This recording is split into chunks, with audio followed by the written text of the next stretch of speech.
Hello and welcome back. Today we're going to be reacting to another video. This one is quite a gem. Okay, so we got the live stream coming up tomorrow, and we're doing it to another AFL game. It's going to be the Greater and Western Sydney versus the Gold Coast. Came across this video called Gold Coast versus GWS, a story of failure and success, AFL. Right, and this is by Footy A to Z. Now, this channel is pretty small right now, and I'm really surprised because they put in a lot of work in their videos, and they're pretty awesome videos. I went and looked at a couple other ones besides this one, so I'm super excited to take a look at this one today, but I thought it fit in perfectly seeing as we're doing the live stream tomorrow, and it's against the same two teams. Looking at it briefly in the description here, it's kind of about, you know, the expansion and the success and failure of one or the other, so I'm excited to look into this. If you guys could, please go check out their channel. After you get done subscribing and liking this video, go over to the original video, hit that like button on their video, and hit that subscribe button too, because I really think they need a little more love. But we're gonna get the ears on, we're gonna get right in this video. I don't want to waste any more of your time. Again, if you like this video, hit the like button, the subscribe button, and the bell notification. You can stay tuned in on when I post my videos. Let's go. Saturday, August 24th, the final round of the 2019 AFL Premiership season. The AFL's two latest expansion clubs have just finished a match at Metricon Stadium. The final score reading Gold Coast 7-13-55, defeated by Greater Western Sydney 27-127. That's an ass kicking. Holy moly. Following this 72-point smashing of the Suns, the Giants would go on to play in the grand final, while Gold Coast finished dead last. In recent years, the trajectories of the two teams could not have been more different. So why has one expansion club succeeded, while the other, so far, has failed miserably? I guess I didn't realize these were the two latest expansion clubs in the AFL, so right off the bat, good information. There's good reason that a lot has been made out of the long list of players to depart the struggling Suns. Ex-Suns Dion Prestia and Josh Caddy were integral to the Tigers' fairy tale 2017 premiership, while former Suns captain Tom Lynch is now also a premiership Tiger. Charlie Dixon, Jaeger O'Meara, Adam Sard, Stephen May, and now Jack Martin are all in their new club's best 22. Player-manager Robbie D'Orazio justified Jack Scrimshaw's recent departure by saying he probably just didn't fit into the environment up there. And that's not a dig at the football club, just the state itself.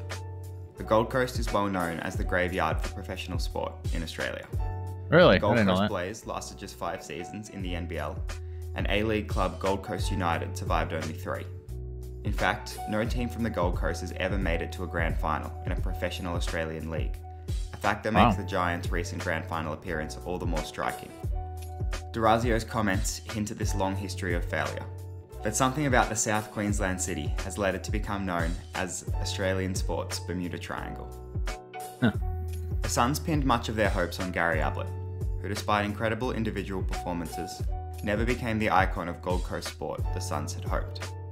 When he left to return to Geelong, he took with him not only the club's only Brownlow medal, but also 4 of 9 club champion trophies. Just noticed he's got a Ford logo on the back of his shirt. What's up? 2 of the remaining 5 then departed with Lynch. The Giants too have lost talent. Tom Boyd will forever be remembered by Bulldogs supporters for his premiership heroics. Adam Treloar is one of Collingwood's best players, and Devon Smith, Taylor Adams and Dylan Shield are all among the top line players to depart Western Sydney. Yet the core of the team has remained intact as the Giants' key players continue to turn their back on rival clubs. After he and Cornelio both signed 7-year deals, Lachie Whitfield fronted the media. I think that's what made my decision so easy, speaking to Cogs and Toby and knowing that they were going to be here long term as well. We've got a really good core group to build the team around. Knowing we've got 5, 6, 7 years together is exciting.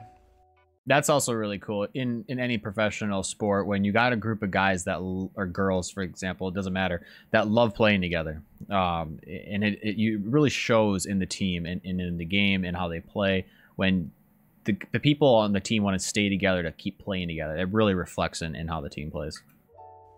Callan Ward and Phil Davis captained the team together since the inaugural 2012 season, before handing over the reins to a re-signed Stephen Cornelio for 2020. Lacking the star power of Gary Ablett, the Giants took a different approach and appointed 2 solid young players and outstanding leaders as their captains, laying solid foundations to build a club around. In particular, the Giants taking a leap of faith and making the 21-year-old Davis co-captain of their inaugural side is emblematic of a club that had long-term aspirations in mind from the beginning.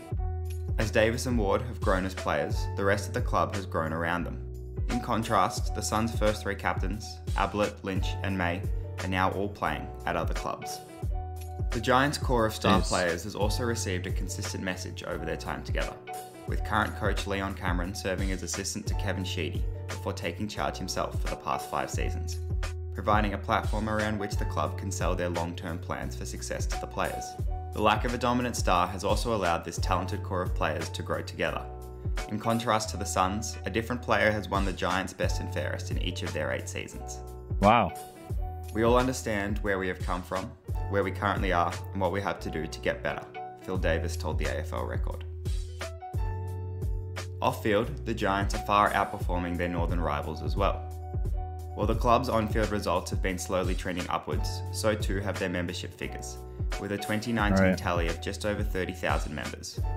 The Suns, on the other hand, have stagnated and find themselves with about half the members, a paltry 13,649 in the last season. And so doesn't the club's existence kind of depend on the memberships? Like, you guys were kind of telling me how memberships are a big part of funding for these clubs.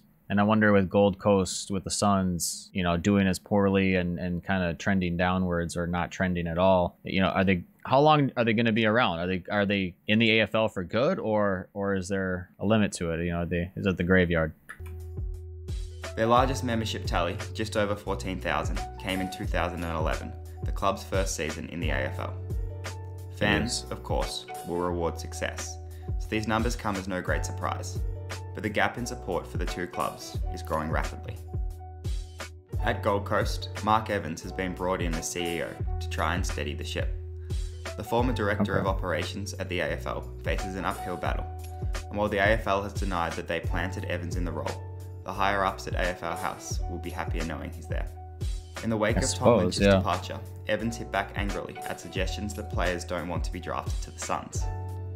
If there are people out there, managers, who are prepared to get up on radio and say, "Don't go to the Gold Coast," we'll have them in court as quick as we can. However, since the introduction of players like Ablett and Jared Harbrow in their first season, the Suns have struggled to continue to attract talent from around the league. While the Giants have topped up their squad with players like Brett Delidio, Ryan Griffin and Shane Mumford, the Suns were forced to pay the high price of pick 2 for Lockie Weller, a deal that many believe the Dockers got the better of. The Suns were desperate to bring in a player who wanted to come to the club. Fremantle what do you guys think? This and took full advantage. Things, however, do seem to be starting to turn for the Suns, as 2018 draftees Jack Lukosius, Isaac Rankine and Ben King have signed contract extensions. Dual Premiership Tiger Brandon Ellis has become the first non-delisted free agent to join the club since Nick Malcheski in 2014, and the drafting of talented duo and best mates Matt Rowell and Noah Anderson mean the Suns are once again loaded with top-line young talent. Oh, that's a good sign. While a big sound continues to come from Western Sydney, the Suns will be hoping this time they can keep these players together and turn the club's fortunes around. There you go. What do you guys think? Let me know. All right, that was a fantastic video. Some of it goes over my head just a little bit because I'm not super well versed in some of the players yet, but it's really interesting to know. For one, I didn't know that these were the 2 latest expansion teams, so that's really cool. I didn't know how each one was trending over the last few years. And, you know, I'm looking at it this year here, 2020.